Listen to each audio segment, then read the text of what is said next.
Hello students, welcome to Hiba Max 8th standard Max la exercise 4.5 la first question பார்க்கலாமா. A fruit vendor bought some mangoes of which 10% were rotten. So ஒரு fruit விற்கிறவர் வந்து mangoes வாங்கிட்டு வந்ததில் 10% வந்து கெட்டு போயிடுச்சான். He sold 33 1/3% of the rest. So 10% போயிடுச்சுன்னா balance 90%ல 33 1/3% வந்து வித்துட்டாராம். Find the total number of mangoes bought by him initially. So first அவர் எவ்வளோ மேங்கோஸ் வாங்கிட்டு வந்தார் அது கண்டுபிடிக்கணுமா. If he still has 24 mangoes with him. So அவர் ஆல்ரெடி விற்றது போக மிச்சம் அவர்கிட்ட 240 மேங்கோஸ் இன்னும் கையில் இருக்கா. சரிங்களா. ஸோ இதெல்லாம் வச்சு நான் வந்து ஃபஸ்ட்டு அவர் வந்து எத்தனை மேங்கோஸ் வந்து எடுத்துகிட்டு வந்தாருன்றதை நான் கண்டுபிடிக்கணுமா. ஸோ இன்னும் ஒரு வாட்டி கொஸ்டின் பார்த்துடலாம். ஒரு பழ வியாபாரி வாங்கிய மாம்பழங்களில் 10% அழுகி இருந்தன. மீதமுள்ள மாம்பழங்களில் 33 1/3% விற்றுவிட்டார். தற்போது அவரிடம் 240 மாம்பழங்கள் இருக்கின்றன எனில் தொடக்கத்தில் அவர் வாங்கிய மொத்த மாம்பழங்களின் எண்ணிக்கையை காண்க அப்படின்னு சொல்லி கொடுத்துருக்காங்க. ஸோ கண்டுபிடிக்கலாமா. சொல்யூஷனில் முதல்ல கிவன் செட் எழுதணும். அப்போ தான் நம்ம என்ன கண்டுபிடிக்க போகிறோன்றதை கிளியராக தெரியும். 10% மேங்கோஸ் வந்து முதல்ல அழுகிடுச்சு, ராட்டன் எழுதிடலாம். Let the total number of mangoes be x. நான் வந்து டோட்டலாக அவர் வாங்கிட்டு வந்ததை எக்ஸ்ன்னு எடுக்கிறேன். ஸோ ராட்டன் மேங்கோஸ் எவ்வளோன்னு எப்படி கண்டுபிடிக்கிறது. 10% ஆஃப் எக்ஸ் இல்லைங்களா. 10% ஆஃப் டோட்டல் மேங்கோ வந்து எக்ஸ். அப்போ பர்சன்டேஜ் எப்படி எழுதுவோம். 10/100. So 10/100 into X. இது வந்து ராட்டன் மேங்கோஸ் மட்டும். இப்போ குட் மேங்கோஸ் எவ்வளோன்னு கண்டுபிடிக்கணும் இல்லையா. நல்ல மேங்கோஸ் எவ்வளோ இருக்குன்னா டோட்டல் மைனஸ் ராட்டன் மேங்கோஸ். மொத்த மாம்பழத்துலேருந்து எதெல்லாம் அழுகிருச்சோ அதை மைனஸ் பண்ணிட்டா எனக்கு நல்ல மாம்பழம்லாம் கிடச்சிரும் இல்லையா. So X minus 10/100 into X. இப்போ இங்கேயும் 100 இருந்தால் தான் நான் மைனஸ் பண்ண முடியும். ஸோ மல்டிபிள் பண்ணலாம். 100 into X minus 10x divided by 100 இல்லையா. Cross multiple 100 into X 100x minus 10/100. Suppose இது உங்களுக்கு கஷ்டமாக இருந்ததுன்னா இன்ட்டு 100/100 100ஆல் மல்டிபிளும் பண்ணும் டிவைடும் பண்ணும். அப்போ 100 இன்ட்டு எக்ஸும் கிடைக்கும் டிவைடட் பைல 100. ரெண்டு இடத்துலையுமே ஒரே வேல்யூ 100 இருக்குன்னா நம்ம ஒரு வாட்டி எழுதினா போதும் இல்லையா. ஸோ 100 மைனஸ் 10 எவ்வளோ இப்போது 90 இல்லையா. 100 மைனஸ் 10 90 divided by 100. ஸோ இது எல்லாமே என்னது குட் மேங்கோஸ் இல்லைங்களா. ஸோ ராட்டன் மேங்கோஸ் எவ்வளோன்னு கண்டுபிடிச்சிட்டோம், குட் மேங்கோஸ் எவ்வளோன்னு கண்டுபிடிச்சிட்டோம். இப்போ ஸ்டார்டிங்கில் அவர்கிட்ட எவ்வளோ மேங்கோ இருந்ததுன்னு கண்டுபிடிக்கலாம். So next number of mangoes sold அதையும் தெரியணும் இல்லையா. எவ்வளோ அவர் விற்றுருக்காருன்னு தெரியணும் இல்லையா. 33 1/3% ஆஃப் குட் மேங்கோஸ். இப்போ தான் குட் மேங்கோஸ் எவ்வளோன்னு கண்டுபிடிச்சோம் 90x/100. அப்போது 33% ஆஃப் குட் மேங்கோஸ்னால் 33% ஆஃப் 90x/100. இந்த 33 1/3 நான் எப்படி கன்வெர்ட் பண்ணலான்னா 33 1/3 3 3s are 99 1 இருக்கனால +1 divided by 3. So 99 + 1 is 100 divided by 3. அதுதான் இங்கே நான் எழுதியிருக்கேன். புரியுதுங்களா. இதை வந்து மிக்ஸ்டு ஃப்ராக்ஷனாக இருக்கிறத ப்ராப்பராக மாற்றிட்டு அதுக்கப்புறம் எழுதியிருக்கேன் 100/3% ஆஃப் குட் மேங்கோஸ். இப்போ தானே கண்டுபிடிச்சோம் 90x/100. அதுதான் இப்போது பர்சன்டேஜ்னால் எப்படி எழுதுவோம் டிவைடட் பை 100 எழுதணும்ல. ஸோ 100/3 இன்ட்டு பர்சன்டேஜ்க்காக 1/100. நம்ம இங்கே 100ன்னு எழுதிட்டு திருப்பி அடுத்த லைனில் எழுதணும். அதுக்கு நீங்கள் டைரெக்டாகவே எழுதிடலாம். 100/3 இன்ட்டு பர்சன்டேஜ்னால் divided by 100. So 1/100 into 90x/100. ஓகேங்களா. இப்போ இந்த 100 என்ன பண்ணிடலாம் கேன்சல் பண்ணிடலாம். 9 வந்து 3 டேபிளில் கேன்சல் ஆகும். 3 1 டைம் 3 3 டைம்ஸ் அந்த 0 அப்படியே எழுதிடலாம். So 30x/100. புரியுதுங்களா. 30x/100 இது வந்து என்னோட சோல்டு மேங்கோஸ். இப்போது ரிமைனிங் மேங்கோஸ் எவ்வளோ இருக்குது 240. நான் சோல்டு எவ்வளோ 30/100x. அப்புறம் குட் மேங்கோஸ் எவ்வளோ 90/x. Number of mangoes remaining that is equal to number of good mangoes minus number of mangoes sold. Correct தானே. நல்ல மேங்கோஸ்லேருந்து எவ்வளோ மேங்கோஸ் விற்றுருக்காங்களோ அதை நான் மைனஸ் பண்ணனா என்கிட்ட மிச்சம் இருக்க மேங்கோஸ் எவ்வளோன்னு கிடச்சிடும் இல்லையா. number of good mangoes வந்து 90x by 100 minus number of mangoes sold. இப்போ தானே கண்டுபிடிச்சோம் 30x by 100. ஸோ இதை வச்சு நம்ம சால்வ் பண்ணாலே எக்ஸ் என்னன்னு கண்டுபிடிச்சிடலாம். ரெண்டுத்துலையுமே 100 தான் கீழே இருக்குது. அப்போ 90 minus 30 வந்து 60x இல்லையா. 90 minus 30 60x by 100 that is equal to 240. இப்போ இதை நான் அப்படியே ரெசிப்ரோக்கல் பண்ண போகிறேன். x is equal to 240 into கீழே இருக்க 100 மேலே எழுதிடணும், மேலே இருக்க 60யை கீழே எழுதிடணும். சரியா? 0 0 கேன்சல் பண்ணிடலாம். 6 டேபிளில் 24 கேன்சல் ஆகும். 6 1 டைம், 6 4 டைம் அண்ட் இந்த 0 அப்படியே எழுதிடுங்க. பேலன்ஸ் என்ன இருக்குது? 40 into 10 மட்டும் இருக்கா. So x is equal to 400. So அவர் எவ்வளோ மேங்கோஸ் ஃபஸ்ட்டு வாங்கியிருக்காருன்னு பார்த்தோன்னா வெறும் 400 மேங்கோஸ் வாங்கியிருக்காருங்க. சரிங்களா? இந்த 400 மேங்கோஸ்லேருந்து பேலன்ஸ் இன்னும் அவருக்கு 240 இருக்குது. அண்ட் குட் மேங்கோஸ் எவ்வளோ, சோல்டு எவ்வளோன்னு கண்டுபிடிச்சிட்டோம். ரெண்டுத்தையும் மைனஸ் பண்ணால் ரிமைனிங். இதை சால்வ் பண்ணால் நம்மளோட எக்ஸ் வேல்யூ கிடச்சிடும். ஈஸி அண்டர்ஸ்டாண்ட் ஆகுது இல்லையா? செகண்ட் கொஸ்டின் பார்க்கலாமா? எக்ஸசைஸ் 4.5ல 8th standard. A student gets 31% mark in an examination but fails by 12 marks. If the pass percentage is 35%, find the maximum marks of the examination அப்படின்னு கேட்குறாங்க. So ஒரு student வந்து 31% mark எடுக்கிறாங்க, ஆனாலுமே அவங்க fail ஆகிட்டாங்களாம். எவ்வளோ மார்க்கில் ஃபெயில் ஆகிட்டாங்கன்னா வெறும் 12 மார்க்கில் ஃபெயில் ஆகிருக்காங்க. அண்ட் ஸோ அந்த எக்ஸாமோட பாஸ் பர்சன்டேஜ் எவ்வளோனா 35% இருக்கணுமா. ஸோ வெறும் 4% தான் அவங்க வந்து ஃபெயில் ஆகிருக்காங்க. So find the maximum mark of the examination. Total mark இருக்கும் இல்லையா, 100 அந்த மாதிரி இருக்கும் இல்லையா, அது வந்து எவ்வளோ இருக்கும் அப்படின்ட்டு கேட்குறாங்க. செகண்ட் கொஸ்டின், ஒரு மாணவர் 31% மதிப்பெண்களை பெற்று 12 மதிப்பெண்கள் குறைவாக பெற்றதால் தேர்வில் தேர்ச்சி பெறவில்லை. தேர்ச்சி பெற 35% மதிப்பெண்கள் தேவை எனில் தேர்வின் மொத்த மதிப்பெண்களை காண்க அப்படின்னு கொடுத்துருக்காங்க. ரொம்ப ஈஸியான ஒரு கொஸ்டின். சரிங்களா? So let the maximum mark இந்த examination be x. Total mark எக்ஸுன்னு எடுத்துக்கிறேன். பாஸ் பர்சன்டேஜ்னால் என்ன சொல்லியிருந்தாங்க? 35% சொல்லியிருந்தாங்க. பர்சன்டேஜ்னால் எப்படி எழுதணும்? 35/100. பர்சன்டேஜ்னால் by 100 அண்ட் டோட்டல் மார்க் வந்து எக்ஸ். ஸோ 35% ஆஃப் எக்ஸ் இப்படி கூட எழுதிக்காங்க. 35% ஆஃப் எக்ஸ். அப்போ டோட்டல் மார்க் வந்து எழுதியிருக்கணும். அடுத்தது ஸ்டூடெண்ட் எவ்வளோ எடுத்திருக்காங்க? Student gets 31% of mark.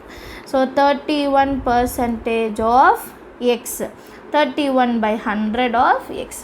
இப்போ இது ரெண்டுத்தையும் மைனஸ் பண்ணாலே தெரிஞ்சிடும். நம்ம கொஷனில் கொடுத்துருக்க ஸ்டேட்மெண்ட் என்ன? But student fails by 12 mark. So 31% வந்து 35% வந்து -12 பண்ணால் கிடைக்குது இல்லையா. 35% எடுத்தால் பாஸ், ஆனால் இவங்க 31% தான் எடுத்திருக்காங்க. எவ்வளோ டிஃப்ரென்ஸ்லனா 12. அதனால தான் இப்படி எழுதியிருக்கோம். 31/100 is equal to 35/100x -12. இந்த -12 தான் பேலன்ஸ் இருக்க அந்த பர்சன்டேஜ் கேப். ஸோ இப்போ சால்வ் பண்ணலாம். எக்ஸெல்லாம் ஒரு சைடு கொண்டு வந்துடலாம், நம்பர்ஸ் ஒரு சைடு கொண்டு வரலாம். ஸோ -12 நான் இந்த சைடு கொண்டு வந்தேன்னா எனக்கு +12 ஆகிடும். இதை அந்த பக்கம் கொண்டு வரலாம். 35/100x ப்ளஸ் வந்து என்ன ஆகிடும்? -31x/100. கரெக்டாக? இப்போ ரெண்டுமே 100. அப்போ ஈஸியாக நம்ம சால்வ் பண்ணிடலாம். 35 - 31 வந்து 4x/100 இல்லையா. 4x/100. அடுத்தது எக்ஸ் மட்டும் இருக்கட்டும். 100/4 இந்த பக்கம் கொண்டு வந்துடலாம். ஸோ 12 into கீழே இருக்க 100 மேலே வரணும், மேலே இருக்க 4 வந்து கீழே எழுதிடணும். சரியா? கீழே இருக்க 100 மேலே இருக்க 4 கீழே. That is equal to x. 4 1 time, 4 3 times. So 3 into 100 300 that is equal to x. So total mark எவ்வளோ கிடச்சிருக்கு? 300. மேக்ஸிமம் மார்க் இஸ் 300ன்னு எழுதிடுங்க. இதில் நீங்கள் அண்டர்ஸ்டாண்ட் பண்ண வேண்டியது இந்த ஒரு லைன் மட்டும்தான் இல்லையா. ஸோ டோட்டலாக நமக்கு 35% எடுத்தால் பாஸ், ஆனால் அவங்க 31% தான் எடுத்திருக்காங்க. எவ்வளோ மார்க் கம்மி எடுத்திருக்காங்கன்னா -12. சரிங்களா? எடுத்திருக்க மார்க்கை மைனஸ் பண்ணாலே போதும். சம் அண்டர்ஸ்டாண்ட் ஆச்சு இல்லையா? தேர்ட் கொஸ்டின் பார்க்கலாம்.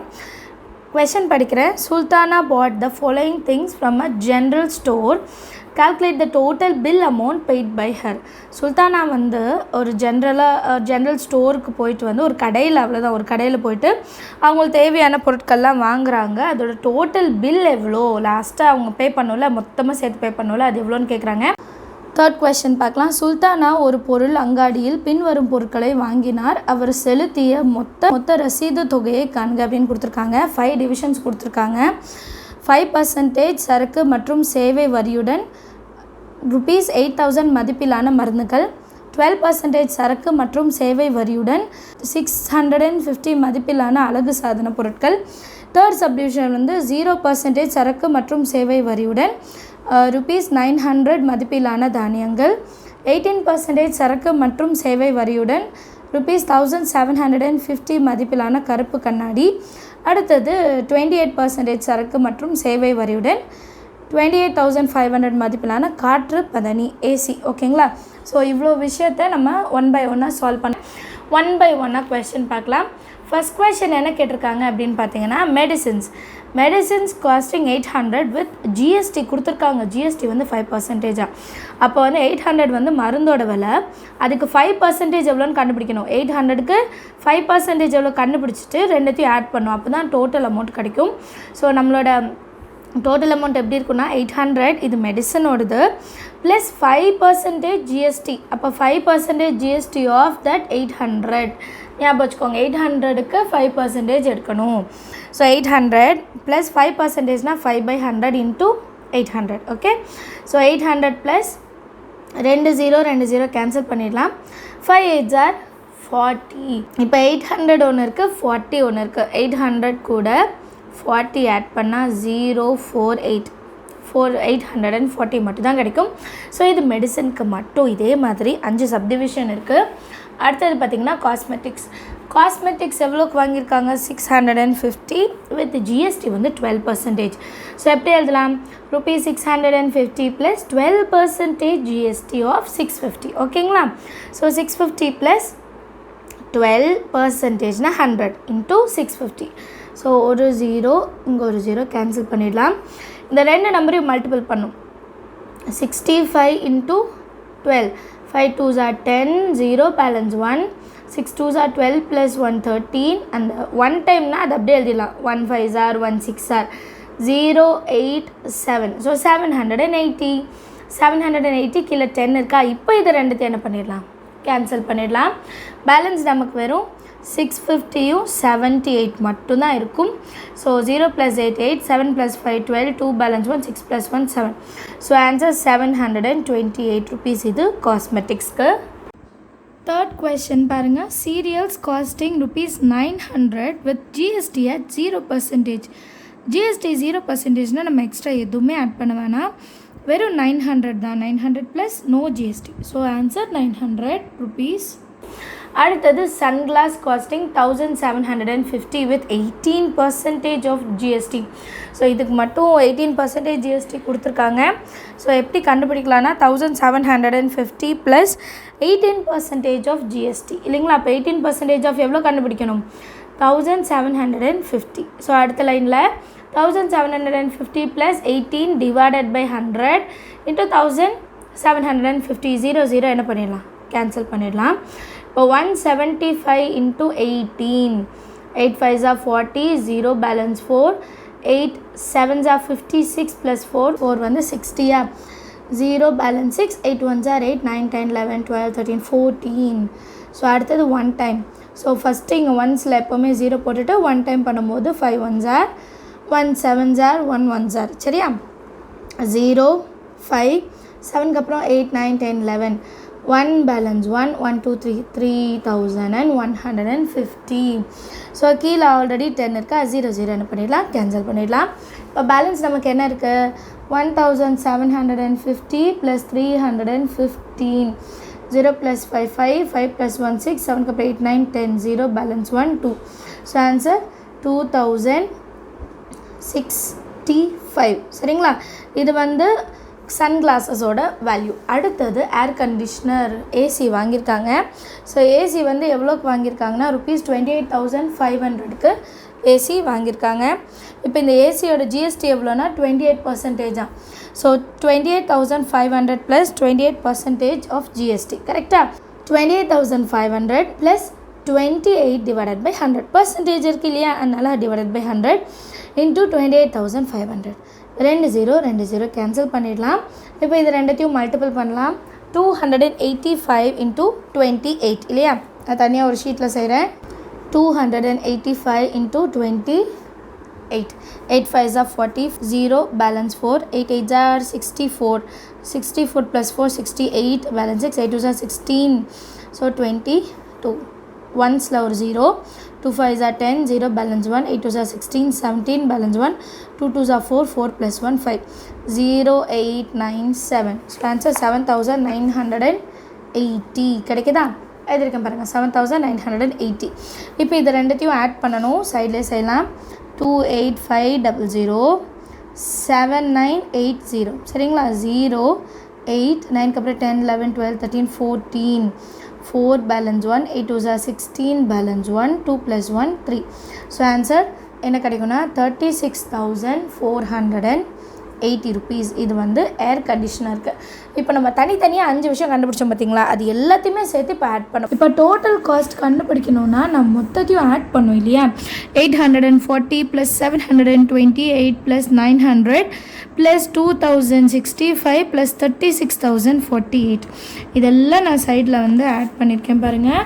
எல்லாமே ஆட் பண்ணியிருக்கேன்.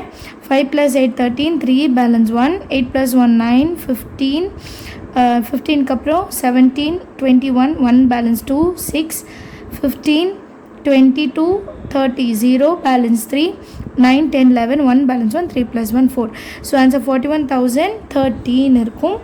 அண்ட் இங்கேயும் பார்த்தீங்கன்னா 41,013 rupees. இதுதான் அவங்களோட total bill.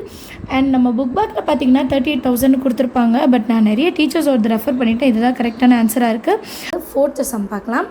P's income is 25% more than that of Q. Pயோட இன்கம் வந்து Qவை விட 25% more அப்படின்னு கொடுத்துருக்காங்க. By what percentage of Q's income is less than P's அப்படின்னு கேட்குறாங்க. Pயின் வருமானம் Qவை காட்டிலும் 25% அதிகம் எனில் Qவின் வருமானம் Pயை காட்டிலும் எத்தனை சதவீதம் குறைவு அப்படின்னு கேட்டிருக்காங்க.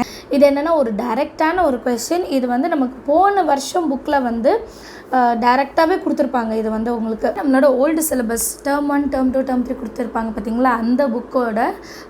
அந்த புக்கு. ஸோ அந்த புக்கில் வந்து டைரெக்டாகவே இந்த ஃபார்முலாவை கொடுத்துருக்காங்க நமக்கு. பட் இந்த வருஷம் புக்கில் நமக்கு அந்த ஃபார்முலா மட்டும் கொடுக்கல. என்னென்னா இஃப் பீஸ் பர்சன்டேஜ் ஆர் அதாவது பர்சன்டேஜாக x/100 கொடுத்துட்டு மோர் எஃபிஷியன்ட் தென் க்யூன்னு இருந்தால் then Q is 100x divided by 100 plus x percentage less efficient than P. பார்த்தீங்களா? நம்ம கொஷினில் கேட்டது அப்படியே இருக்குது. P வந்து இவ்வளோ பர்சன்டேஜ் Qவை விட ஜாஸ்தியாக இருந்தால் Q வந்து எத்தனை பர்சன்டேஜ் கம்மியாக இருக்குது. ஸோ அதுக்கு இது டைரக்ட் ஃபார்முலா. ரொம்ப பெரிய கொஷின்லாம் இல்லை, ரொம்பவே சின்ன ஒரு ஆன்சர் தான்.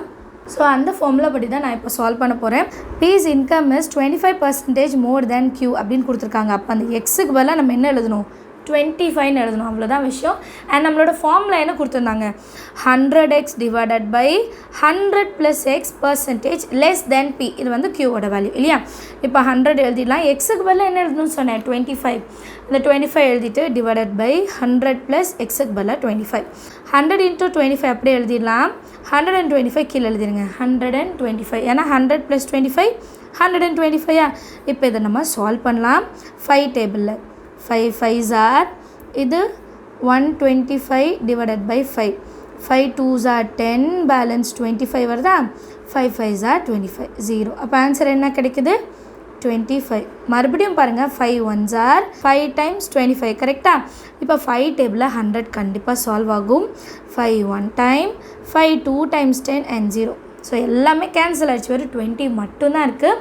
ஸோ ஆன்சர் என்னென்னா 20% லெஸ் தேன் P. அதாவது Qவோட பர்சன்டேஜ் இன்கம் எழுதிக்கலாமா? Q income is 20% less than P. ஈஸியாக கண்டுபிடிச்சிட்டோம் பாருங்கள். ஒரே ஒரு ஃபார்முலா தான்.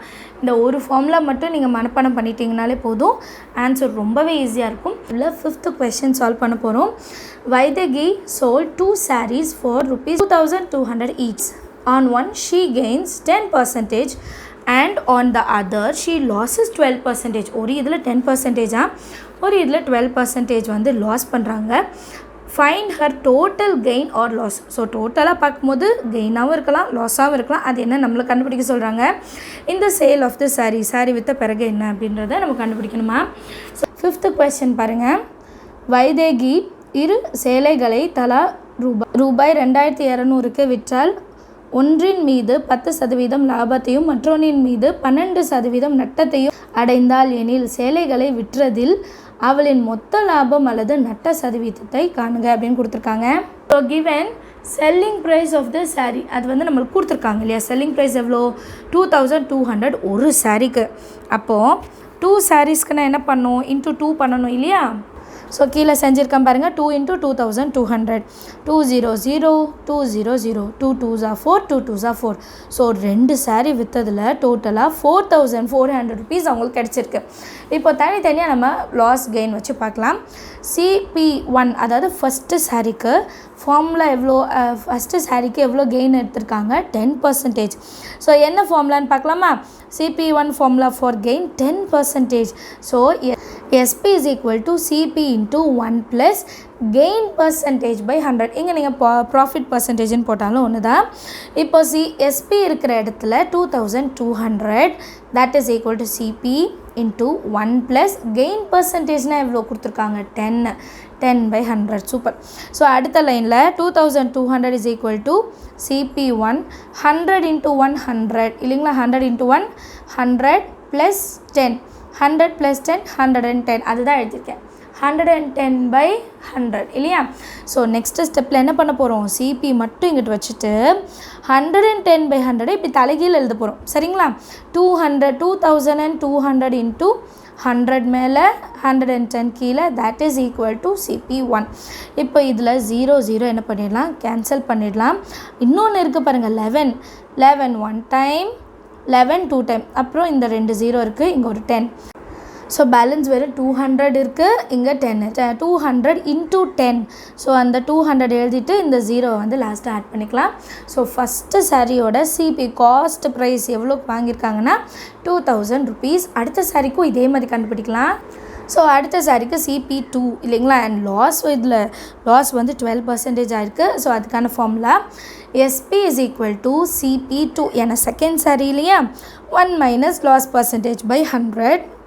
SPயோட வேல்யூ எவ்வளோ 2200 that is equal to CP2 into 1 minus cost percentage எவ்வளோ 12. So 12 by 100.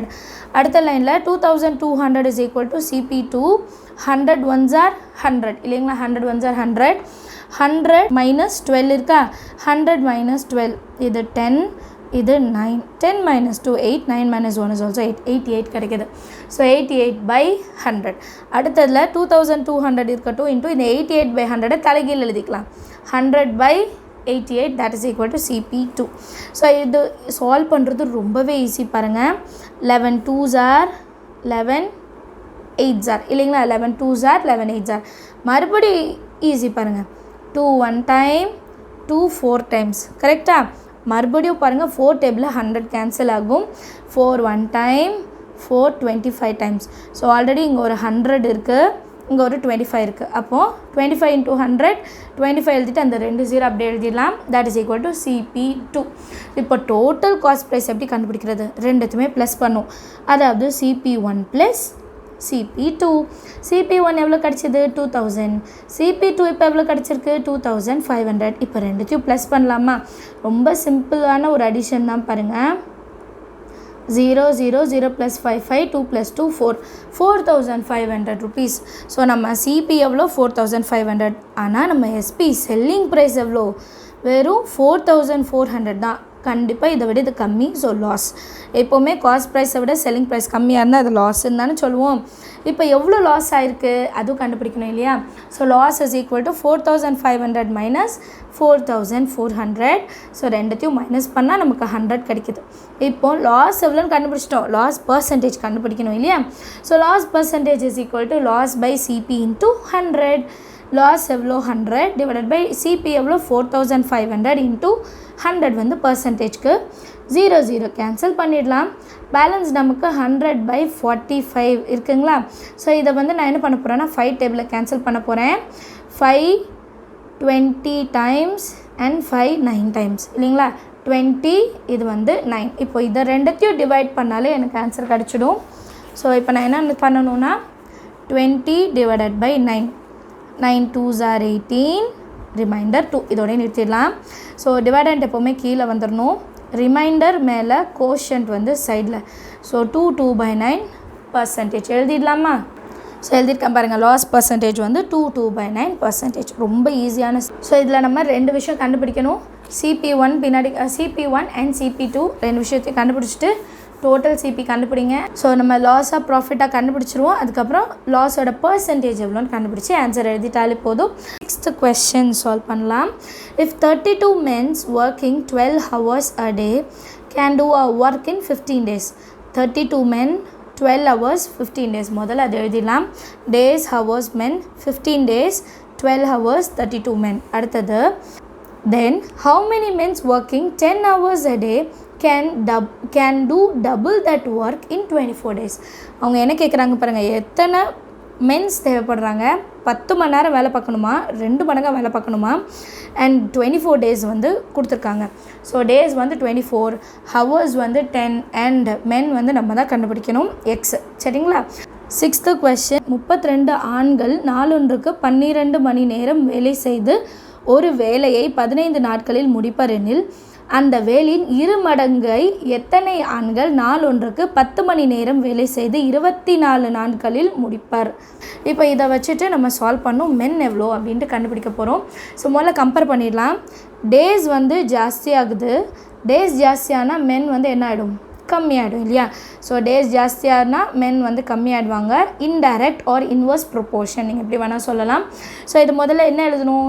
அன்னோன் ஃபேக்டர் எழுதணும் எக்ஸ் எழுதிட்டு அதுக்கு மேலே இருக்கிறது அப்படியே எழுதிருங்கன்னு சொன்னேன்னா இன்டூ இன்டைரக்ட் வந்ததுன்னா அது அப்படியே எழுதணும் 15 divided by 24 டைரெக்டாக அதை அப்படியே எழுதிடணும் அடுத்தது ஹவர்ஸ் வச்சு செக் பண்ணலாம் ஹவர்ஸ் வந்து கம்மியாகுது ஹவர்ஸ் கம்மியானால் கண்டிப்பாக அதிக ஆட்கள் தேவைப்படும் இல்லையா ஸோ ஹவர்ஸ் வந்து 10 குறைஞ்சிருச்சு மென் வந்து ஜாஸ்தி ஆகிடுவாங்க ஸோ இதுவுமே என்னது இன்டைரக்ட் ஹவர்ஸ் குறைஞ்சிருச்சு மென்ஸ் கூட்டிட்டாங்க ஸோ இதுவுமே இன்வர்ஸ் தான் ஸோ இன்வர்ஸ் தானே சொன்னால் அது அப்படியே டேரெக்டாக எழுதிடணும் 12/10 இப்போ இதை சால்வ் பண்ணாலே நமக்கு எக்ஸோட வேல்யூ என்னன்னு ஈஸியாக கிடச்சிடும் சால்வ் பண்ண போகிறேன் 12 1 time 12 2 times கரெக்டாக 12 1 time 12 2 time 24 அடுத்து 10 15 5 டேபிளில் போகும் 5 2s are 5 3s are 15 so 10 வந்து 5 டேபிளில் 2 times 15 வந்து 5 டேபிளில் 3 times இப்போது 32 இருக்குது இங்கே ஒரு 2 இங்கே ஒரு 2 ஸோ 2 2s are 4ன்னு எடுத்துக்கலாம் 4 டேபிளில் 32 எப்போ வரும் 8 times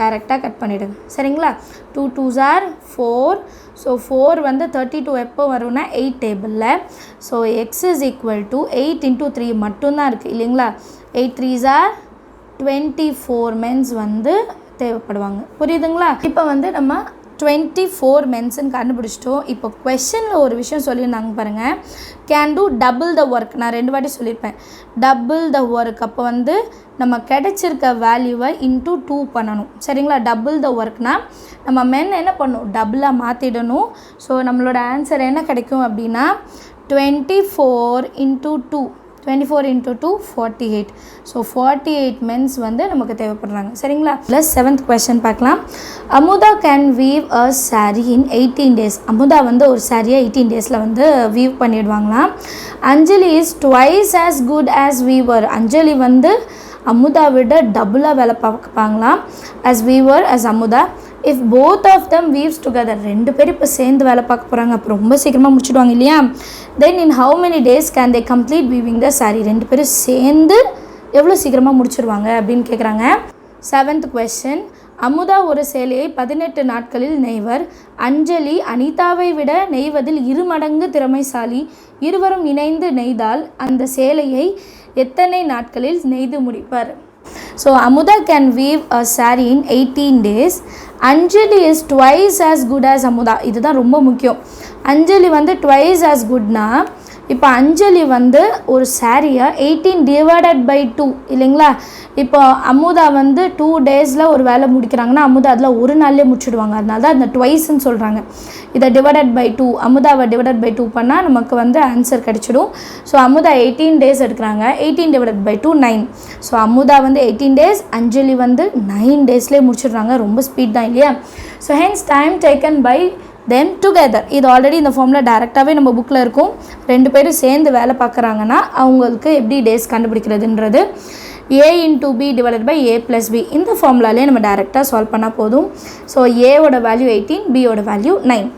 18 into 9 by 18 plus 9. கரெக்டாக ஏக்கு பதிலாக 18, பிக்கு பதிலாக 9. ஏக்கு பதிலாக 18, பிக்கு பதிலாக 9. 18 into 9 அப்படியே எழுதிடுங்க. 18 plus 9, 18 அப்புறம் 19, 20, 21, 22, 20, 24, 25, 26, 27. 27 எழுதியிருக்கேன்னா ஏன்னா இது இப்படியே சால்வ் பண்ணிடலாம். 9 table 9 1 time, 9 3 time. 3 table 18 solve ஆகும். 3 1 டைம், 3 6 டைம்ஸ். ஆன்சர் 6 தான். பார்த்தீங்களா, ஈஸியாக டிவைட் பண்ணியிருக்கோம். So in 6 days they complete the saree. ரெண்டு பேரும் சேர்ந்து வெறும் 6 நாளில் ரெடி பண்ணிட்டாங்க. இந்த ஃபார்முலா மட்டும் ஞாபகம் வச்சுக்கோங்க. ஒன்று எக்ஸசைஸில் கூட நான் சால்வ் பண்ணி காமிச்சேன். ஒர்க்கிங் டுகெதருக்கு வந்து இந்த ஃபார்முலா யூஸ் பண்ணலான்ட்டு. ஸோ ஃபார்முலாஸ் எல்லாம் மனப்பாடம் பண்ணிவிடுங்க. அதுதான் நமக்கு சம் ஈஸியாக சால்வ் பண்ண முடியல. 8th question பார்க்கலாம். P and Q can do a piece of work in 12 days and 15 days respectively. So P வந்து 12 daysல முடிக்கிறாங்க, Q வந்து 15 daysல முடிக்கிறாங்க.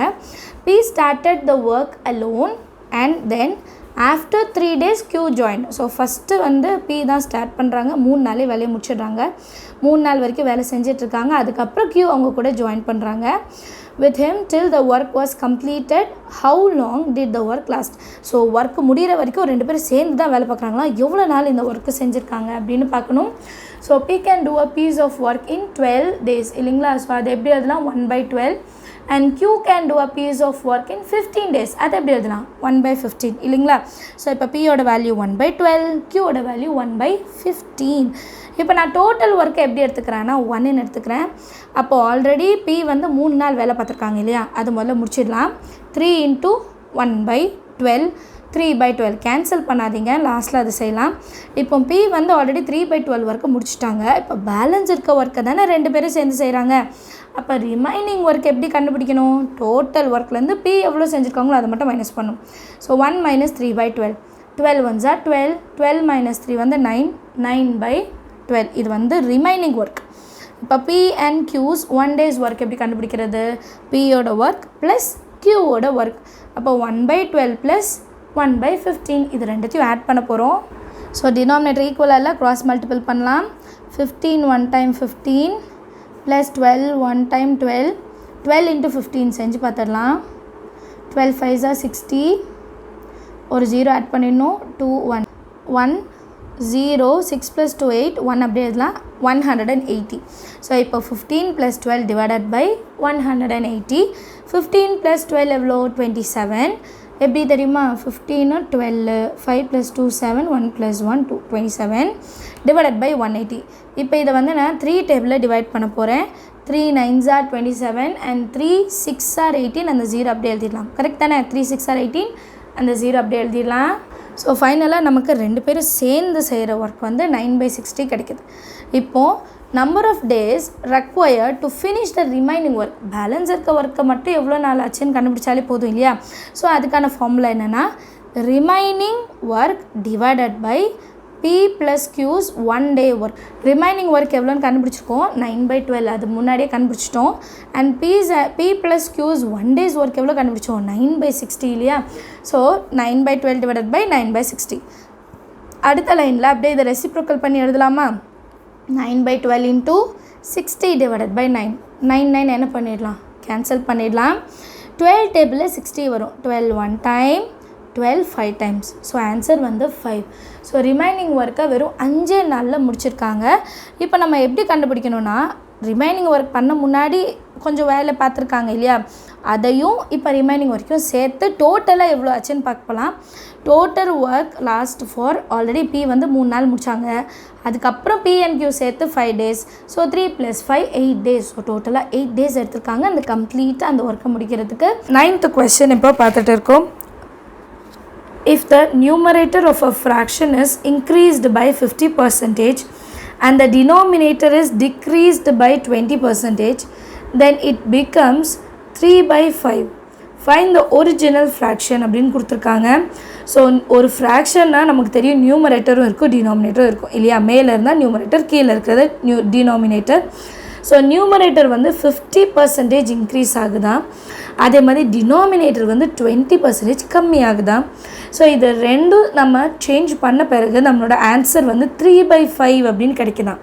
இப்போ ஒரிஜினலாக இருந்த அந்த ஃப்ராக்ஷன் என்ன அப்படின்னு கேட்குறாங்க. ஒரிஜினல் ஃப்ராக்ஷன் வந்து நான் x/yன்னு எடுக்கிறேன். எப்போவுமே அப்படி தானே எடுப்போம். அன்னோன்னா எக்ஸ் அப்புறம் ஒய் அப்படி தான் எடுப்போம். இப்போ நியூமரேட்டர் இஸ் இன்க்ரீஸ் பை 50%ன்னு கொடுத்துருக்காங்க. அப்போ நியூமரேட்டர் எப்படி மாறும்னா, இப்போ ஃபுல்லாக நமக்கு 100%ன்னு வச்சுக்கலாம் ஃபார் அசம்ஷன். நம்மளாம் எடுத்துக்கலாம் ஒரு 100%, அதில் ஒரு 50% கூடுது, அப்போ அது 150 மாறிடும் இல்லைங்களா. So 150 divided by 100 into x. இதே மாதிரி தான் டினாமினேட்டருக்கும் செய்ய போகிறோம். டினாமினேட்டர் வந்து 20% என்ன ஆகுது, கம்மியாகுது. அப்போ அதே 100லேருந்து -20% பண்ணோன்னா 100 - 20 80 இல்லையா. ஸோ 80/100. டினாமினேட்டர் இப்போ எப்படி சேஞ்ச் ஆகுது, 80/100 இன்ட்டு ஒய். அடுத்த ஸ்டெப்பில் நியூமரேட்டர் டினாமினேட்டர் எழுதிடலாம்.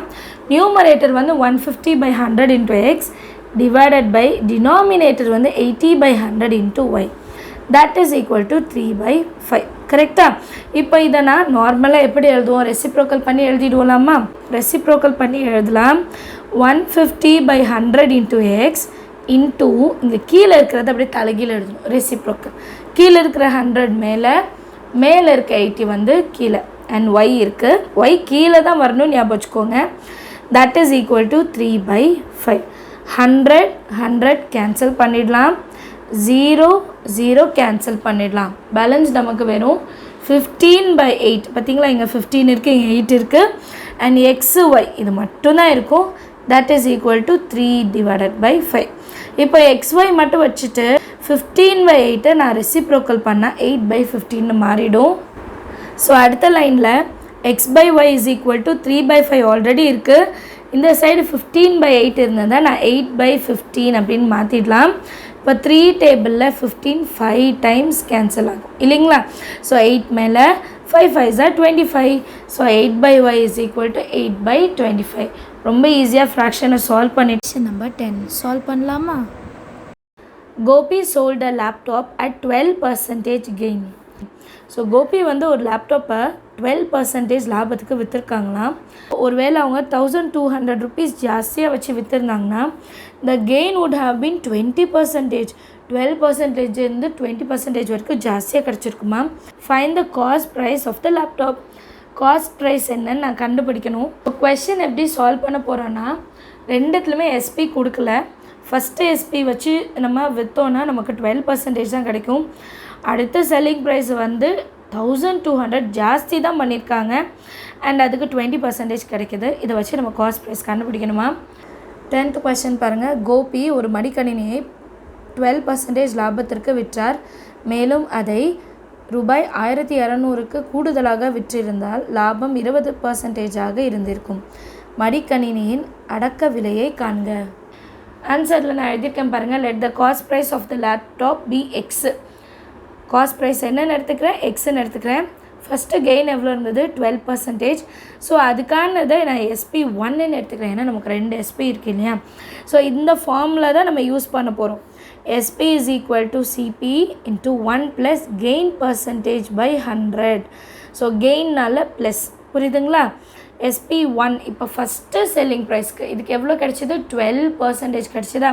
So SP1 is equal to CPக்கு பதிலாக எக்ஸு 1 plus கெயின் பர்சன்டேஜ் வந்து 12/100. கெயின் பர்சன்டேஜ் 12, கீழே 100 இருக்கனால 100. ஸோ இப்போ இதை எப்படி சால்வ் பண்ணுவோம். 1 plus 12/100னா இதை இன்ட்டு 100 பண்ணும். 100 plus 12/100. 100 plus 12 112/100. கரெக்டா. அதுதான் எழுதியிருக்கேன் பாருங்கள். SP1 is equal to x into 112/100. இது வந்து ஃபஸ்ட்டு செல்லிங் ப்ரைஸ்க்கு கண்டுபிடிச்சிட்டோம். இப்போ அடுத்த செல்லிங் ப்ரைஸ் கண்டுபிடிக்கலாம். அடுத்த செல்லிங் ப்ரைஸ், அதாவது நியூ செல்லிங் ப்ரைஸ் வந்து SP2 அண்ட் அது வந்து 1200 ஜாஸ்தி இல்லையா. So SP2 is equal to CP into 1 plus gain percentage by 100. Formula மறந்துடாதீங்க, அடிக்கடி எழுதிக்காங்க. SP2 இஸ் ஈக்குவல் டு CPக்கு பதில் X 1 ப்ளஸ் கெயின். இப்போ எவ்வளோ கிடைக்குது நமக்கு? 20% கெயின். அப்போ 20 எழுதிட்டு கீழே அந்த இருக்கிற 100 அப்படியே எழுதிடலாம். இப்போ இதை நான் சைடில் சால்வ் பண்ணுறேன். 1 + 20 by 100. 100 1 time 100. 100 + 20 120 divided by 100. ஓகேவா? ஸோ இதே தான் நான் இங்கே எழுதியிருக்கேன் பாருங்கள். SP2 is equal to X into 120 by 100. இப்போது ஒரு கான்செப்ட் அண்டர்ஸ்டாண்ட் பண்ணுங்கள். CP2 மைனஸ் CP1 நம்ம செஞ்சோன்னா நமக்கு ஆன்சர் என்ன கிடைக்கணும்? 1200 இல்லையா? அதுதானே கொடுத்துருந்தாங்க. ஸோ ஃபஸ்ட்டு செல்லிங் ப்ரைஸ் வந்து செகண்ட் செல்லிங் ப்ரைஸ் 1200 ஜாஸ்தியாக என்ன பண்ண போகிறேன்னா SP2 மைனஸ் SP1 ரெண்டுத்தையும் நான் மைனஸ் பண்ணால் எனக்கு என்ன கிடைக்கும்? 1200. ஸோ இப்போ நான் SP2ஓட வேல்யூ எழுதியிருக்கேன் 120x by 100 மைனஸ் SP1ஓட வேல்யூனா 112/100x. that is equal to 1200. இப்போ இது ரெண்டுத்தையும் டினாமினேட்டர் ஈக்குவலாக தான் இருக்குது. ஸோ அந்த 100 அப்படியே எழுதிடலாம். 120லேருந்து 112 மைனஸ் ஆனால் 12க்கு அப்புறம் 13 14 15 16 17 18 19 20. ஸோ 8 கிடைக்குதா? So 8/100x. அடுத்த லைனில் என்ன சால்வ் பண்ணலாம்? எக்ஸ் அப்படியே இருக்கட்டும், நம்பரை மட்டும் தலைகீழ் எழுதிடலாமா? 1200 இன்ட்டு கீழே இருக்க 100 மேலே இருக்க 8 கீழே கொண்டு வந்துடலாம். கால்குலேஷன் இப்போ எப்படி செய்யலாம்? 8ஆல் 1200 டிவைட் பண்ணிவிட்டு லாஸ்ட்டில் ஜீரோஸ் ஆட் பண்ணிக்கலாம் இல்லையா? ஸோ நான் சைடில் சால்வ் பண்ணுறேன். 1200 divided by 8. 1200 divided by 8 8 1s are 8. 8க்கு அப்புறம் 9 10 11 12 4 எழுதிட்டு இந்த ஜீரோ கீழே கொண்டு வந்துடலாம். 8 5s are 40 0 அண்ட் இங்கே ஒரு ஜீரோ இருக்கிறத மேலே எழுதிக்கலாம். ஸோ நமக்கு ஆன்சர் 150 கிடைக்குது. அண்ட் ஆல்ரெடி இங்கே 2 ஜீரோ இருக்குது, அப்போ 2 ஜீரோ ஆட் பண்ணிக்கலாம். அப்போ 15,000 தான் நம்மளோட காஸ்ட் ப்ரைஸ். பார்த்தீங்களா? X is equal to ₹15,000. So எழுதலாமா? CP of the laptop is ₹15,000. எல்லாருக்குமே சம் ஈஸியாக அண்டர்ஸ்டாண்ட் ஆகும். 11th question சால்வ் பண்ணலாம். A shopkeeper gives 2 successive discounts on an article whose marked price is ₹180 and selling price is ₹108. Find the first discount percentage if the second discount percentage is 25%. ஒரு shopkeeper வந்து ஒரு ஆர்டிக்கலை விற்க போகிறாங்க, சரிங்களா? அந்த ஆர்டிக்கலுக்கு 2 discount தராங்க. அந்த 2 டிஸ்கவுண்ட்டில் ஃபஸ்ட்டு டிஸ்கவுண்ட் பர்சன்டேஜ் கொடுக்கல, செகண்ட் டிஸ்கவுண்ட் பர்சன்டேஜ் கொடுத்துட்டாங்க. அண்ட் அந்த ஆர்டிக்கலோட மார்க்டு ப்ரைஸ் வந்து 180 அண்ட் அவர் விற்ற விலை செல்லிங் ப்ரைஸ் வந்து 108. ஸோ இந்த டேட்டாஸை வச்சு நம்ம ஃபஸ்ட்டு கொடுத்த டிஸ்கவுண்ட் பர்சன்டேஜ் என்னன்னு கண்டுபிடிக்கணுமா? 11th question பாருங்கள். ₹180 குறித்த விலையாகவும் ₹108 விற்பனை விலையாகவும் கொண்ட ஒரு பொருளுக்கு கடைக்காரர் 2 தொடர் தள்ளுபடிகளை அளிக்கிறார். இரண்டாவது தள்ளுபடி 8% எனில் முதல் தள்ளுபடியின் சதவீதத்தை காண்க அப்படின்னு கேட்டிருக்காங்க. ஆன்சர் எழுதியிருக்கேன் பாருங்கள். சொல்யூஷனில் marked price is given as ₹180 and let the first discount be D1%. அது நமக்கு தெரியாது, கண்டுபிடிக்கணும். செகண்ட் டிஸ்கவுண்ட் வந்து D2 இல்லைங்களா? பர்சன்டேஜ் அதோட வேல்யூ வந்து 25%. அடுத்தது selling price. Selling price is 108, இதுவும் கொடுத்துட்டாங்க இல்லையா? ஸோ ப்ரைஸ் ஆஃப்டர் ஃபஸ்ட்டு டிஸ்கவுண்ட்டுக்கு அப்புறம் என்ன ப்ரைஸ் இருக்கும் பார்க்கலாமா? ஸோ அதை நான் வந்து P1 எடுத்துக்கிறேன். ஃபார்முலா என்ன தெரியுமா? Marked price into 1 minus discount percentage divided by 100. ஓகேங்களா? So P1 எழுதிடுங்க. மார்க்டு ப்ரைஸ் எவ்வளோ இருக்குது? 180. 1 மைனஸ் D1/100. இந்த D1 தான் நம்ம கண்டுபிடிக்கணும். இப்போ வந்து ப்ரைஸ் ஆஃப்டர் செகண்ட் டிஸ்கவுண்ட், ரெண்டாவது டிஸ்கவுண்ட் பண்ணாங்க இல்லையா? அதுக்கப்புறம் ப்ரைஸ் எப்படி மாறும்ன்ட்டு பார்க்கலாம். ஸோ 108 இது நமக்கு இப்போ தெரிஞ்சிருச்சு, ஏன்னா செல்லிங் ப்ரைஸ் தானே, செகண்ட் டிஸ்கவுண்ட் பிறகு விற்றுட்டாங்க. அப்போ அதுதான் நம்மளோட selling price. That is equal to இங்கே என்ன எழுதணும்னா நம்மளோட P1 எழுதணும். ப்ரைஸ் ஆஃப்டர் டிஸ்கவுண்ட் 1 தான் எழுதணும், டைரெக்டாக ப்ரைஸ் எழுதக்கூடாது. 1 minus D2/100. So 108 is equal to இந்த P1ஓட வேல்யூ இருக்குது பார்த்தீங்களா? இங்கே இருக்குது பார்த்தீங்களா, இதை தான் எழுத போகிறேன். P1க்கு பதிலாக நம்ம கண்டுபிடிச்சிருக்கோம் ஆல்ரெடி, அதுதான் நான் இங்கே எழுதியிருக்கேன் பாருங்கள். 180 into 1 minus d1/100. அதுக்கப்புறமா நம்ம இப்போ செகண்ட் டிஸ்கவுண்ட்டோடது 1 மைனஸ் செகண்ட் டிஸ்கவுண்ட் பர்சன்டேஜ் எவ்வளோ கொடுத்துருந்தாங்க, 25. ஸோ 25/100 புரியுதுங்களா. இது வந்து மொத்தமாக இது P1ஓட வேல்யூ, இது வந்து இப்போ நம்ம கண்டுபிடிக்கிறது 1 minus 25/100. அடுத்த லைனில் 108 is equal to 180 into 1 minus d1/100. ஓகேவா. ஸோ அதுக்கப்புறமா இந்த இடத்த நம்ம சால்வ் பண்ணி எழுதணும். இந்த இடத்த சால்வ் பண்ணி எழுதும் போது 100 into 1 100 minus 25. ஸோ 100 minus 25 75, இது நமக்கே தெரியும் இல்லையா. ஸோ 75/100. ஸோ அடுத்த ஸ்டெப்பில் என்ன பண்ண போகிறேன்னா, இந்த 180 இருக்குது பார்த்தீங்களா, அதை டினோமினேட்டருக்கு கொண்டு வந்துடுறேன். அண்ட் 75/100 இருக்கிறத ரெசிப்ரோக்கல் பண்ண போகிறேன் இல்லைங்களா. ஸோ 100 மேலே போயிடும், 75 கீழே வந்துடும். நமக்கு வெறும் 1 minus d1/100 மட்டும்தான் இருக்கும் இல்லைங்களா. இப்போ இதை நம்ம சால்வ் பண்ணலாம். ரொம்ப ஈஸியான ஒரு கால்குலேஷன். 0 0 என்ன பண்ணிடலாம், கேன்சல் பண்ணிடலாம். 5 2s are 10, 5 1s are 5, balance 2, 5 5s are 15. சரிங்களா. இப்போ 108 இருக்குது, 18 இருக்குது, 15 இருக்குது. இது 3 டேபிளில் சால்வ் பண்ண போகிறேன். 3 3s are 9, பேலன்ஸ் 1, 3 6 are 18. அதே மாதிரி 3 5s are 15. மறுபடியும் பாருங்களேன், 3 1 time, 3 2 times 6. இங்கே வந்து 3 6 are 18 கரெக்டாக. மறுபடியும் பாருங்கள், 6 1 time, 6 2 times. ஸோ இப்போ வெறும் 2 2 மேலே இருக்குது, கீழே வெறும் 5 மட்டும்தான் இருக்குது. So 2 2s are 4/5. அடுத்த லைனில் ஆன்சர் எப்படி இருக்குன்னா, 1 minus d1/100 is equal to 4/5. சரியா. இந்த 4/5 ஈக்குவல் டு இந்த சைட் கொண்டு வந்துட்டு மைனஸ் d1/100 ஈக்குவல் டு அந்த சைட் கொண்டு போயிடுறேன். அப்போ தான் நம்ம சால்வ் பண்ண முடியல. நம்பர்ஸ் எல்லாம் ஒரு சைடு இருந்தால் தான் சால்வ் பண்ண முடியும். ஸோ 5 1s are 5, 5 minus 4 அப்படி தானே சால்வ் பண்ணுவோம். 1 minus 4/5னா 5 1s are 5 minus 4 divided by 5. So 5 minus 4 is 1 divided by 5 into 100, that is equal to d1. சரிங்களா. இப்போ இதை ரெண்டுத்தையும் சால்வ் பண்ணலாம். 5 1 time, 5 2 times 10 and 0 அப்படி எழுதிடலாம். இப்போ 1 into 20 மட்டும்தான் இருக்குது. 1 into 20 20%, that is equal to d1.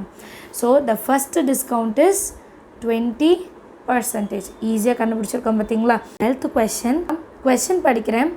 Find the rate of compound interest at which a principal becomes 1.69 times itself in 2 years. So rate of interest கண்டுபிடிக்கணும். பிரின்சிபல் எவ்வளோன்னு கொடுக்கவே இல்லை, வெறும் 1.69 டைம்ஸ் மல்டிபிள் ஆகும் தான் சொல்லியிருக்காங்க. அண்ட் டைம் 2 yearsன்னு கொடுத்துருக்காங்க. வேறு நமக்கு எந்த டேட்டாஸுமே கொடுக்கல. 12th question பாருங்கள். ஒரு அசலானது கூட்டு வட்டி முறையில் 2 ஆண்டுகளின் அதை போன்று 1.69 மடங்கு ஆகிறது எனில் வட்டி வீதத்தை காண்க. சால்வ் பண்ணலாம். அமௌண்ட் வந்து 1.69 into P இல்லைங்களா, இதுதான் கொடுத்துருந்தாங்க. டைம்ஸ்னாலே மல்டிபிள் தான். வேறு பிரின்சிபல் வந்து P, அதனால் இன்ட்டு Pன்னு எழுதியிருக்கேன். டைம் பீரியட் எவ்வளோ கொடுத்துருக்காங்க, 2 years, அது நம்ம Nன்னு எழுதலாம். ரேட் ஆஃப் இன்ட்ரெஸ்ட் எவ்வளோ நம்ம தானே கண்டுபிடிக்கணும், ஆர் வந்து நம்ம தான் கண்டுபிடிக்கணும். அப்ளைங் த ஃபார்முலா. இப்போ இதுக்கு என்ன ஃபார்முலா யூஸ் பண்ண போகிறோன்னா, அமௌண்ட் ஃபார்முலா தான். Amount is equal to P into 1 plus r/100 whole power n. So amount இருக்கிற இடத்துல 1.69 into P எழுதிடலாம், equal to P into 1 plus r/100 whole power 2. ஏன்னா டைம் வந்து 2 years தானே, ஆர் நம்ம தான் கண்டுபிடிக்கணும், P நமக்கு கொடுக்கவே இல்லை. ஸோ அடுத்த லைனில் என்ன பண்ணலான்னா, இந்த மல்டிப்ளிகேஷனில் இருக்க P ஈக்குவல் டு இந்த சைடு வந்தால் என்ன ஆகிடும், டிவைட் ஆகிடுமா. ஸோ Pன்னு வந்து கீழே எழுதிடலாம். So 1.69 P divided by P. இப்போ என்ன பண்ணலாம், ரெண்டுத்தையும் கேன்சல் பண்ணிடலாம். இந்த பக்கம் 1 plus r/100 whole square அப்படியே இருக்கும். ஸோ இப்போ நெக்ஸ்ட்டு லைனில் Pயை ரிமூவ் பண்ணிவிட்டு எழுதிடலாம். 1.69 equal to 1 plus r/100 whole square. இப்போ இந்த ஸ்கொயரை ரிமூவ் பண்ணும் இல்லையா, அப்போ இந்த ஸ்கொயர் ஈக்குவல் டுக்கு இந்த பக்கம் வந்துச்சுன்னா என்ன ஆகிடும், ரூட்டாக மாறிடும். இது ஆல்ரெடி நான் சொல்லியிருக்கேன். எக்ஸ் ஸ்கொயர் இருக்குது, இங்கே ஒய் இருக்குதுன்னு வைங்க. இந்த ஸ்கொயர் அந்த சைடு போச்சுன்னா ரூட் ஆஃப் ஒய், இந்த ஸ்கொயர் அந்த சைடு போனால் ரூட் ஆஃப்னு மாறிடணும். ஸோ அதனால் இந்த பக்கம் நான் ரூட் எழுதியிருக்கேன். That is equal to 1 plus r/100. இப்போது 1.69க்கு ரூட் என்னென்னா 13 into 13. 13 into 13 169. இப்போ நமக்கு 2 நம்பர் தள்ளி பாயிண்ட் இருக்குது. அப்போ 1.3 1.3 ஈஸியாக கற்றுக்காங்க. இப்போ ரூட்குள்ளே 2 நம்பர் இருந்தால் ஒரு நம்பர் வெளியே எடுத்து எழுதலாம். அதுதான் நம்மளோட ஆன்சர். ஸோ 1.3 தான் நம்ம ஆன்சர். மைனஸ் இந்த +1 இன்சைட் வந்துடுது. சரிங்களா? +1 ஈக்குவல் டு அந்த சைடு வந்தால் -1 ஆகிடும். That is equal to R/100. சரிங்களா? இப்போ 1.3லேருந்து -1 பண்ணணுன்னா 1 - 1 0, 3 - 0 3. So answer 0.3. சரிங்களா? இங்கே 1 மைனஸ் பண்ணிடக்கூடாது. 1.2ன்னு எழுதிடக்கூடாது. பாயிண்ட் இருக்குது இல்லையா? பாயிண்ட்டுக்கு அப்புறம் தான் அந்த 1 வரணும். So answer 0.3. So 0.3 is equal to R/100. இந்த டினாமினேட்டரில் இருக்க 100ஐ இப்போ நான் நியூமரேட்டருக்கு கொண்டு போகிறேன். ஸோ 0.3 இன்ட்டு 100 கீழே இருக்க 100ஐ மல்டிபிள் பண்ணுறேன். ஸோ இப்போது 2 நம்பர் தள்ளி நான் பாயிண்ட் வைக்கணும், 2 0க்கு. ஸோ பாயிண்ட் ஒரு வாட்டி தள்ளி வந்துச்சு, அடுத்த நம்பர் இல்லைன்றனால 0 ஆட் பண்ணியிருக்கோம். So answer 30%. அதுதான் நம்மளோட rate of interest. So rate of compound interest is 30%. ஈஸியாக சால்வ் பண்ணியிருக்கோம் பார்த்தீங்களா? 13th question பார்க்கலாம். A small scale company undertakes an agreement to make 540 motor pumps in 150 days and employs 40 men for work. So ஒரு small scale company வந்து ஒரு agreement பண்ணுறாங்க. என்னென்னா 540 motor பம்பை 150 டேஸில் முடிக்கணும் அண்ட் 40 men வச்சு வேலைக்கு. ஆஃப்டர் 75 டேஸ்க்கு அப்புறமா the company would make only 180 motors. 540லேருந்து 180 தான் பண்ண முடிஞ்சிருக்கு. How many more men should the company employ so that the work is completed on time as per agreement? After 75 days, the company could complete only 180 motors. So வந்து மொத்தம் 150 days இருக்குது. அதில் 75 டேஸில் வெறும் 180 மோட்டர்ஸ் தான் செஞ்சுருக்காங்களாம். இப்போ பேலன்ஸ் இருக்கனால எவ்வளோ அதிகமாக ஆட்களை போட்டால் சீக்கிரமாக அந்த 540 மோட்டர்ஸாக செஞ்சு முடிச்சிடலாம் அப்படின்னு கேட்குறாங்க. ஏன்னா மென்ஸ் ஜாஸ்தியான ஒர்க் பர்சன்டேஜ் என்னாகும்? ஜாஸ்தியாகும் இல்லையா? 13th question பாருங்கள். ஒரு சிறு தொழில் நிறுவனம் 40 ஆண்களை பணியமர்த்தி 150 நாட்களில் 540 விசைப்பொறி இறைப்பிகளை மோட்டர் பம்ப்ஸ் தயாரித்து வழங்க ஓர் ஒப்பந்தத்தை எடுத்துக்கொள்கிறது. 75 நாட்களுக்கு பிறகு அந்த நிறுவனத்தால் 180 விசைப்பொறி இறைப்பிகளை மட்டுமே தயாரிக்க முடிந்தது. வேலையானது ஒப்பந்தத்தின்படி நேரத்திற்கு முடிய வேண்டுமெனில் கூடுதலாக எத்தனை ஆண்களை அந்நிறுவனம் பணியமர்த்த வேண்டும்? கிவன் டேட்டாஸ் எழுதியிருக்கேன் பாருங்கள். Let the number of men to be appointed more be x. ஏன்னா இன்னும் ஜாஸ்தியாக வேணும் இல்லையா? ஸோ 3 காலம் இதில் வரும். என்னென்னா ஆல்ரெடி நமக்கு பிளான் பண்ணது இதுதான் நம்மளோட target. 540 pump, 150 days and 40 employees. And எவ்வளோ ப்ரொடியூஸ் பண்ணியிருக்காங்க இது வரைக்கும்? 180 ப்ரொடியூஸ் பண்ணியிருக்காங்க. 75 டேஸ் வந்து போயிடுச்சு அண்ட் 40 எம்ப்ளாயீஸ் இருக்காங்க. இப்போ நம்ம என்ன பண்ண போகிறோன்னா 540 மைனஸ் 180 0, இது 14 ஆகிடும். 14 - 8 6, இது 4 ஆகிடும். 4 - 1 3. ஸோ 360 மோட்டர் பம்ப்ஸ் பேலன்ஸ் இருக்குது. அண்ட் இன்னும் 150லேருந்து 75 போச்சுன்னா 75 டேஸ் தான் இருக்குது. அண்ட் எம்ப்ளாயீஸ் ஆல்ரெடி 40 இருக்காங்க. இன்னும் எத்தனை பேரை நான் ஆட் பண்ணால் எனக்கு வந்து கரெக்டாக அந்த டைமில் நான் 540 மோட்டர் பம்ப்ஸ் ரெடி பண்ணிடுவேன்? இதுதான் நம்மளோட கொஸ்டின். ஸோ இப்போ வந்து கம்பேர் பண்ணிடலாம். ஃபஸ்ட்டு வந்து பம்ப் வந்து 180, பட் இங்கே 360 இருக்குது. ஸோ பம்ப் இன்க்ரீஸ் ஆச்சுன்னா கண்டிப்பாக மென்னும் என்ன பண்ணணும்? இன்க்ரீஸ் தான் ஆகணும் இல்லைங்களா? எழுதியிருக்கேன் பாருங்கள். மோர் பம்ப்பு மோர் எம்ப்ளாயீஸ். ஸோ ரெண்டுமே டைரக்ட் வேரியேஷன் தான். அடுத்தது டேஸ் வந்து 150 இருக்குது, பட் இங்கே நமக்கு வந்து எவ்வளோ ஆயிடுச்சு? 75 ஆகிடுச்சு இல்லைங்களா? So days கம்மியாகிடுச்சு. ஸோ கண்டிப்பாக மென்னும் என்ன பண்ணணும்னா இன்க்ரீஸ் தான் பண்ணணும் இல்லையா? ஸோ டே வந்து லெஸ் அண்ட் மோர் எம்ப்ளாயி வந்து ஜாஸ்தியாகணும். ஸோ இது வந்து இன்டைரக்ட் வேரியேஷன். ஸோ இப்போ டைரக்ட் வேரியேஷன் இன்டைரக்ட் வேரியேஷன் எப்படி எடுத்து எழுதணும் நான் ஆல்ரெடி சொல்லியிருப்பேன். நமக்கு என்ன கண்டுபிடிக்கணுமோ அதை முதல்ல எழுதிடணும் இல்லைங்களா? ஸோ நமக்கு என்ன கண்டுபிடிக்கணும்? 40 + x. அதை முதல்ல எழுதிடலாம். 40 + x that is equal to அதுக்கு மேலே என்ன இருக்குது? 40. அந்த 40 எழுதிடலாம். தட் இன்டூ ஃபஸ்ட்டு நமக்கு என்ன வந்திருக்கு? Direct variation. டைரக்ட் வேரியேஷனை இதை தலைகீழ் எழுதணும். 360 மேலே வரணும், 180 கீழே வரணும். எழுதியிருக்கேன் பாருங்கள். 360 மேலே வரணும், 180 கீழே வரணும். அடுத்தது இன்டைரக்ட்னா அது எப்படி இருக்கோ அது அப்படியே எழுதிடலாம். 75/75 எழுதியிருக்கேன்னா இப்போ பாருங்கள் 0 0 கேன்சல் பண்ணிடலாம். 18 2s are 36 18 2s are 36 75 அப்படியே கேன்சல் பண்ணிடலாம். வெறும் நமக்கு 40 + x is equal to 40 × 2 2s are 80 இல்லையா. இப்போ எக்ஸ் இங்கே இருக்கட்டும், +40 இந்த பக்கம் கொண்டு வந்தால் என்ன ஆகிடும், மைனஸ் ஆகிடும் இல்லைங்களா. So x is equal to 80 - 40. x is equal to 80 - 40னா நமக்கு வெறும் ஆன்சர் 40 தான் கிடைக்கும். அதாவது இன்னும் 40 more men வந்து நம்ம ஆட் பண்ணணும் இல்லையா. So 40 more men should be employed to complete the work on time as per the agreement. So already நமக்கு ஒரு 40 எக்ஸ்ட்ரா இப்போ 40 இல்லையா. எவ்வளோ மோர்னு தான் கேட்குறாங்க, டோட்டலாக கேட்கல. டோட்டலாக பார்த்தோன்னா 80 ஆகிடும். 40 + 40 80. இது வந்து நமக்கு எவ்வளோ ஜாஸ்தி படுத்துகிறோன்னு மட்டும் தான் கேட்டிருக்காங்க. அதுக்கு வந்து ஆன்சர் 40 மட்டும் எழுதினா போதும். 14th கொஸ்டின் சால்வ் பண்ணலாம். P alone can do 1/2 of a work in 6 days. அதாவது ஒரு ஒர்க்கில் பாதி வேலையை 6 நாளில் P மட்டும் முடிச்சிடுறாங்களாம். And Q alone can do 2/3 work. Q வந்து 2/3 times of same ஒர்க்கை 4 நாளில் முடிச்சிடுறாங்களா. In how many days will they finish 3/4 of the work working together?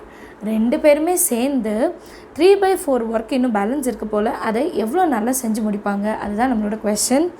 14th question பாருங்கள். P என்பவர் தனியே ஒரு வேலையின் 1/2 பகுதியை 6 நாட்களிலும், Q என்பவர் தனியே அதே வேலையை 2/3 பகுதியை 4 நாட்களிலும் முடிப்பர். இருவரும் இணைந்து அந்த வேலையின் 3/4 பகுதியை எத்தனை நாட்களில் முடிப்பர்? ஸோ ஆன்சரில் எழுதியிருக்கேன் பாருங்கள். half of the work done by P in 6 days இல்லைங்களா. பாதி ஒர்க் தான் P செஞ்சாங்க. So full work of P எப்படி கண்டுபிடிக்கலான்னா, மேலே எத்தனை நாள், கீழே எவ்வளோ ஒர்க்கு, சரிங்களா. 6 / 1/2. ஸோ கீழே இருக்கிற 2வை ரெசிப்ரோக்கல் பண்ணி மேலே கொண்டு வந்துடலாமா. So 6 × 2 12 days. ஸோ P வந்து ஃபுல் ஒர்க்கை எப்போ முடிக்கிறாங்க, 12 days முடிக்கிறாங்க. அடுத்தது Qவோடதை கண்டுபிடிக்கணும். Q/3 of work done by Q in 4 days. So full work done by Q அதே மெத்தட் தான், மேலே டேஸ் கீழே நம்பர் ஆஃப் ஒர்க். ஸோ 4 கீழே 2/3 இதையும் ரெசிப்ரோக்கல் பண்ணும் இல்லையா. 4 × கீழே இருக்க 3 மேலே வந்துடும், மேலே இருக்க 2 கீழே வந்துடும். 4 × 3/2 2 1 time 2 2 times. அப்போ 2 3s are 6 days. So P வந்து 12 days முடிக்கிறாங்க, Q வந்து 6 days முடிக்கிறாங்க. ஸோ இவங்க ரெண்டு பேரும் சேர்ந்து ஃபுல் ஒர்க்கை எத்தனை நாளில் முடிக்கிறாங்க கண்டுபிடிக்கலாமா. ஸ்டேட்மெண்ட் எழுதியிருக்கேன் பாருங்கள். P + Q will finish the full work in AB/A + B days. இந்த ஃபார்முலா அடிக்கடி நம்ம யூஸ் பண்ணுவோம், ஞாபகம் வச்சுக்கோங்க. ஏவோட வேல்யூ Pயோடது 12, Bயோட வேல்யூ வந்து Qவோடது 6. ஸோ 12 × 6/12 + 6. ஸோ 12 × 6 / 12 + 6 எவ்வளோ, 18 எழுதியிருக்கேன் பாருங்கள். 6 1 time 6 3 time 3 1 time 3 4 times. So 4 1s are 4 days. So இது வந்து ஃபுல் ஒர்க்குக்கு தான். நமக்கு என்ன கேட்குறாங்க, 3/4 ஒர்க் தானே கேட்குறாங்க, அது மட்டும் கண்டுபிடிச்சா போதும் தானே. So P + Q will finish 3/4 of the work in 4 days. எவ்வளோ ஒர்க் முடிக்கணும், 3/4. அதாவது 3/4 எழுதிடலாம். 4 கேன்சல் பண்ணிடலாம், பேலன்ஸ் 3 மட்டும்தான் இருக்கும். ஸோ 3 daysல 3/4 ஒர்க்கை முடிச்சிடுவாங்களாம். ஈஸியாக கண்டுபிடிச்சிட்டோம் இல்லையா. 15th கொஸ்டின் 8th ஸ்டாண்டர்டில் சால்வ் பண்ணுறோம். படிக்கிறேன். X alone can do a piece of work in 6 days. So X மட்டும் தனியாக ஒரு வேலையை 6 நாளில் முடிச்சிடுறாங்களாம். Y alone in 8 days. Y வந்து 8 daysல முடிச்சிடலாங்களாம். X and Y undertook the work for 48,000. So ரெண்டு பேரும் சேர்ந்து ஒரு வேலை செஞ்சால் 48,000 கிடைக்கும்னு பேசியிருக்காங்க. With the help of EZ they completed the work in 3 days. இப்போ கூட இன்னொருத்தவங்களையும் சேர்த்துக்கிறாங்களாம். இசட்டை ஒரு ஆளை சேர்த்துக்கிட்டு அவங்க மொத்தமாக அந்த வேலையை 3 நாள்லேயே முடிச்சிடுறாங்களாம். இப்போது இசட்டோட பங்கு எவ்வளோ, Z how much is Z share, இசட்டுக்கு எவ்வளோ காசு அவங்க கொடுக்கணும்னு கேட்குறாங்க. டோட்டல் அமௌண்ட் எவ்வளோன்னு பார்த்தீங்கன்னா 48,000 தான். இதில் எக்ஸுக்கும் கொடுக்கணும், ஒய்க்கும் கொடுக்கணும், அண்ட் இசட்டுக்கும் கொடுக்கணும். இப்போ நான் என்ன கண்டுபிடிக்க போகிறேன்னா, முதல்ல எக்ஸ் அண்ட் ஒய்க்கு எவ்வளோ கொடுக்கணும்னு பார்த்துட்டு டோட்டல்லேருந்து எக்ஸ் அண்ட் ஒய்யை மைனஸ் பண்ணாலே இசட்டோட அமௌண்ட் கிடச்சிரும் இல்லையா. அப்படி தான் சால்வ் பண்ண போகிறோம். 15th கொஸ்டின் பாருங்கள். எக்ஸ் என்பவர் தனியே ஒரு வேலையை 6 நாட்களிலும், ஒய் என்பவர் தனியே அதே வேலையை 8 நாட்களிலும் முடிப்பர். எக்ஸ் மற்றும் ஒய் ஆகியோர் இந்த வேலையை 48,000க்கு ஒப்புக்கொண்டார். இசட் என்பவரின் உதவியுடன் அவர்கள் அந்த வேலையை 3 நாட்களில் முடித்தனர் எனில் தொகையில் இசட்டின் பங்கு எவ்வளவு அப்படின்னு கேட்குறாங்க. X can do the work in 6 days. So X ஓட 1 day work வந்து 1/6. ஸோ எக்ஸோட ஷேர் ஃபார் 1 day ஒரு நாளைக்கு அவங்களோட ஷேர் வந்து 1/6 இன்ட்டு 48,000. புரியுதுங்களா? ஒரு நாள் ஒர்க் வந்து 1/6. அப்போது 1/6 இன்ட்டு 48,000. இப்போ கேன்சல் பண்ணலாம். 6 டேபிளில் 6 8s are 48 அண்ட் 3 0 அப்படியே இருக்கும் இல்லையா? ஸோ ஆன்சர் என்ன? 8,000. அண்ட் இது ஒரு நாளைக்கு தான். நமக்கு எத்தனை நாளைக்கு கேட்குறாங்க? 3 நாளைக்கு கேட்குறாங்க. ஸோ 3 × 8,000. 3 8s are 24 அந்த 3 0 அப்படி எழுதிடலாம். ஸோ 3 நாளைக்கு பியோட ஷேர் வந்து 24,000. அடுத்தது ஒய்யோடது கண்டுபிடிக்கணும் இல்லையா? Y can complete the work in 8 days. So ஒய்யோட 1 day ஒர்க் எப்படி எழுதணும்? 1/8. ஒய்ஸ் 1 day ஷேர் எவ்வளோ? 1/8 இன்ட்டு 48,000. நம்ம என்ன ஸ்டெப்பெல்லாம் பிக்கு பண்ணோமோ அதே ஸ்டெப் தான் கியூக்கும் பண்ணணும். ஸோ 8 1 time, 8 6 times அண்ட் அந்த 3 0 அப்படி எழுதிடலாம். 1 × 6,000 6,000. ஸோ ஒய்யோட ஷேர் வந்து 6,000. இது ஒரு நாளைக்கு தான். எத்தனை நாளைக்கு கண்டுபிடிக்கணும்? 3 நாளைக்கு இப்போ கண்டுபிடிக்கணும். ஸோ ஒய்யோட 3 நாளோட ஷேர் எவ்வளோ? 3 × 6,000. 3 6 are 18 அண்ட் 3 0 அப்படி எழுதிடலாம். ஸோ ஒய்யோட 3 நாள் ஷேர் வந்து 18,000. இப்போ 2 பேர்தும் நம்ம கண்டுபிடிக்கணும் இல்லையா? ஸோ 2 பேர்தும் சேர்த்து கண்டுபிடிக்கணும்னா x plus y's 3 days share எப்படி ரெண்டுத்தையும் ஆட் பண்ணாலே போதும் இல்லையா? ஸோ 24,000 + 18,000. இப்போது இது ரெண்டுத்தையும் ஆட் பண்ணலாம். ஜஸ்ட் 24யும் 18யும் ஆட் பண்ணால் போதும். 0 0 லாஸ்ட்டில் எழுதிடலாம். 8 + 4 12, 2 பேலன்ஸ் 1, 2க்கு அப்புறம் 3 4 42. ஸோ 42 அந்த 3 0 எழுதிட்டோன்னா 42,000. இது வந்து எக்ஸ் அண்ட் ஒய்யோடது. இப்போ இசட்டோட வேல்யூ கண்டுபிடிக்கணும்னு வைங்களேன். இசட்டோட share equal to total minus இவங்க 2 பேரோட ஷேர் இல்லையா? டோட்டல் வந்து 48,000 minus x plus y share வந்து 42,000. இப்போ இதை ரெண்டுத்தையும் நம்ம மைனஸ் பண்ணுறோம் அப்படின்னா 48லேருந்து 48 மைனஸ் பண்ணலாம். 8 - 2 6, 4 - 4 0. அப்போ வெறும் 6,000 இல்லைங்களா? இந்த 3 0 ஆட் பண்ணிட்டோன்னா 6,000. இசட்டோட ஷேர் எவ்வளோ கிடச்சிருக்கு? 6,000 மட்டும்தான். ஈஸியாக சம் சால்வ் பண்ணியிருக்கோம். எல்லாருக்குமே சம்ஸ் அண்டர்ஸ்டாண்ட் ஆயிருக்கும்னு நினைக்கிறேன். இந்த வீடியோ உங்களுக்கு பிடிச்சிருந்தா கண்டிப்பாக ஒரு லைக் பண்ணுங்கள். மறக்காமல் நம்ம சேனலை சப்ஸ்கிரைப் பண்ணிவிடுங்க. கூடவே பெல் ஐக்கானையும் கிளிக் பண்ணிவிடுங்க. தேங்க்யூ ஸோ மச் ஃபார் வாட்சிங்.